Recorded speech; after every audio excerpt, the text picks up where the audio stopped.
Thank you. Good morning, and thank you for being here. My name is Renee Foley. I'm the Detective Sergeant of the 53 Division Criminal Investigation Bureau. I am joined here today by Inspector Hank Idsinga, Detective Sergeant Les Dunkley of the Homicide and Missing Person Unit, as well as Detective Alex Wallace from the 53 Division Criminal Investigation Bureau, and Inspector Heather Nichols of 53 Division. On Monday, May the 2nd, 2022, at approximately 4:45 p.m., police received a 911 call to attend a residential property on Dale Avenue regarding possible found human remains. This property is unoccupied and under construction. Upon arrival, officers located what they believed to be human remains inside a construction disposal bin. The attending coroner examined the remains and ordered an autopsy. 53 Division Criminal Investigations commenced an investigation and immediately enlisted the assistance from the Toronto Police Service Homicide and Missing Person Unit. I would like to express my gratitude to the person who found the remains and called the police immediately, as well as the neighbors and homeowners in the area who have been so helpful over the last several days. On Wednesday, May the 4th, a post-mortem examination was completed by the Ontario Forensic Pathology Services. Evidence obtained during the course of that post-mortem examination now tells us the following. The remains of that were located are sadly of those of a little girl, possibly between the ages of 4 to 7 years. The child is described as black, of African or mixed African descent. She is 3 feet, 6 inches tall with a thin build. She has all of her teeth. She has black curly hair sectioned in 4 short ponytails, 2 of which were braided and secured with black and blue elastic bands. She was wrapped in a crochet blanket inside a plastic bag. That bag was wrapped in a colorful blanket, which you can see here today. We believe that she was left in the area sometime between Thursday, April the 28th at 12 o'clock noon and Monday, May 2nd at 4:45 p.m. Although we believe she was placed there between that time, the forensic pathologist believes that she may have been deceased as early as late as last summer or fall 2021 or perhaps earlier. We only have the preliminary results of the post-mortem examination at this time, and therefore will not be commenting on cause of death. We have 2 items of clothing associated to the child that was found, and we're hoping that someone will recognize these items, which will help us identify who she is. As you can see here to my right, there's the 2 pictures of the baby blanket and the red cloth. We are asking any member of the public who has any information whatsoever, whether that be video surveillance in the area, which we haven't already obtained, including dash cam video, or anyone who recognizes the blanket or victim description, to please call us immediately at 416-808-5300 or anonymously through Crime Stoppers at 222-TIPS. I will now turn over to Inspector Hank Idsinga to briefly outline the response of the specialized units of the Toronto Police Service. Thank you very much.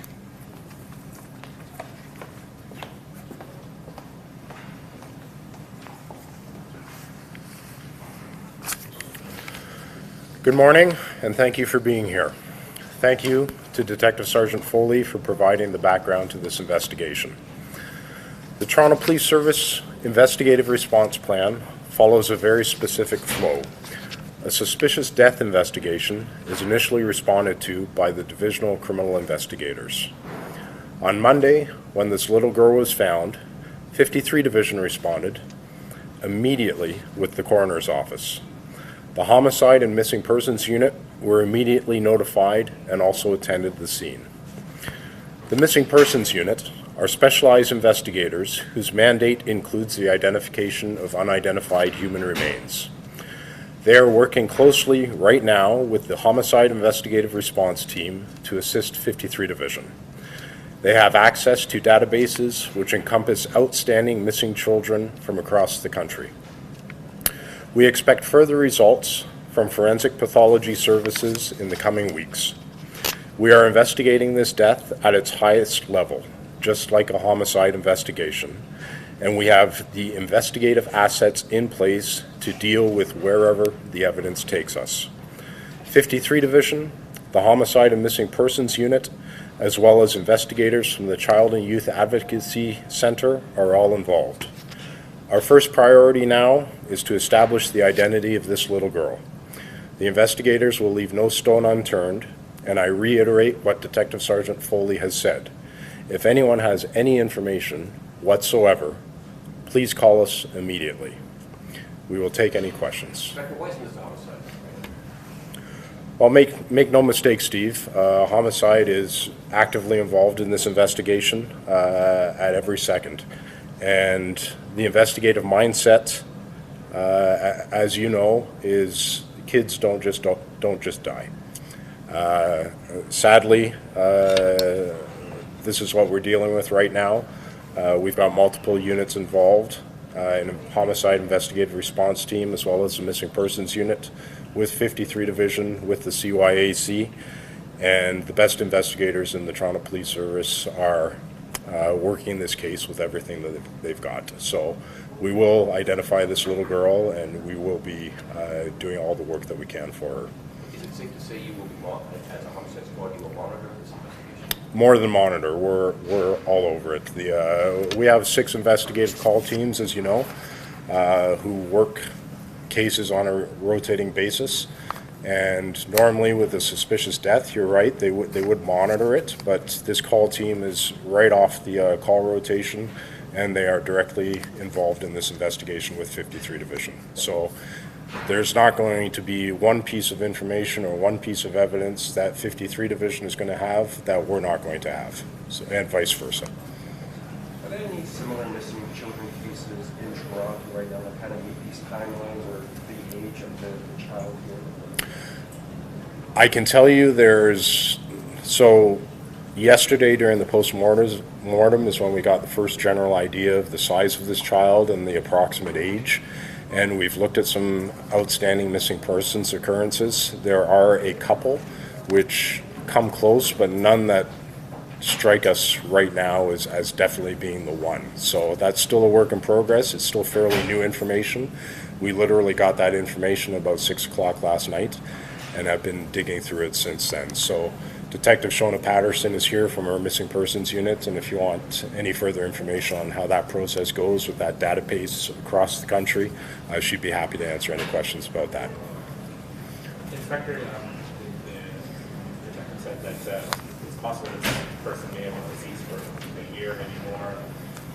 A, how unusual is that? And B, how unusual is it that a child could be unaccounted for that long? Yeah, sadly we've seen it before. I don't recall myself personally any cases where the pathologist has had to rely on the entomology process to age the time of death of a victim, and so it's a very unusual circumstance that we're dealing with right now, that the potential time of death could have been even earlier than last summer. So again, there's still some tests and processes in the works with Ontario Forensic Pathology Services, and we might be able to tighten that down a little bit more. Inspector, what are the next steps here in terms of, is it identifying who the remains are and then kind of connecting the dots beyond that? Yeah, like I said, our first priority right now is to figure out who this little girl is. We've done a lot of the groundwork around the scene in regards to video surveillance and witness statements, and we're putting this out, which I think is some fantastic images of potential items of clothing used with the little girl, and as well as a very good description of her. We want to figure out who she is, put a name to the remains, and then go where the investigation takes us after that. Last question. Inspector, I don't know if this was us already said, has anyone in the neighborhood, have you gathered any surveillance that's seen someone putting that body there in the dumpster? Or can you confirm also who found the body and how badly decomposed it may have been? We obviously know who did find the body, and we've spoken to that person. As Detective Sergeant Foley said, we're very grateful to them. There's a lot of cameras in the area. We've got that about 2-week window where we think the body was actually placed in that dumpster. So that's a work in progress as well. Still gathering that video and then being able to go through that video. Is there any camera that's directed directly at the dumpster? No, there isn't. So it's going to be a matter of looking at the cars that are going by, looking at the people who are walking by, and like I said, that's a 2-week period on multiple cameras, so that's very labor intensive. We have our forensic video analysis unit, thankfully, that might be able to cut down some of that labor time, but that's definitely a work in progress. No one else? Is the body small enough to have been carried by someone, or would it have had to be a vehicle that brought the body there? Well, it depends on the person who could potentially be carrying it, I suppose. 36 inches tall. I don't know if we got a weight yesterday. No? But you can imagine a 36-inch tall girl would be fairly easy for somebody to carry. So that's definitely something that we're looking at. So it could have come by transit, for instance, Castle Creek subways nearby. Someone could have been on transit carrying this as well. Could have been on transit. That backs out onto the valley as well. Could have been brought up the valley. It could have been brought in a car. We just don't know yet. So, but we will find those answers. Inspector, just a question. What kind of a challenge does it pose to know that the person may have been deceased for quite some time? I guess in your cases, most homicides are relatively, they happen, fairly recently. So in this case, how much more of a challenge is it that the person may have been deceased for some time, and now you have to kind of figure it all out? Yeah, it definitely adds an element to the investigation, but that's what we do. And we have the one of the finest, if not the finest, homicide squad in the entire country working on this, and we will get to the bottom of it, and no matter what it takes. So, all right. Last question. What type of charges an individual could be facing at this point in the investigation? At this point, we'd be looking at an indignity to human remains. That could change very rapidly as we get more results from forensic pathology services, but that's where we would be at right now. Do you expect All right. to release the composites yet? That's one thing that we hope to actually do very, very shortly. So, This All right. concludes today's news conference. A news release has been published and the images are available online. Thank you.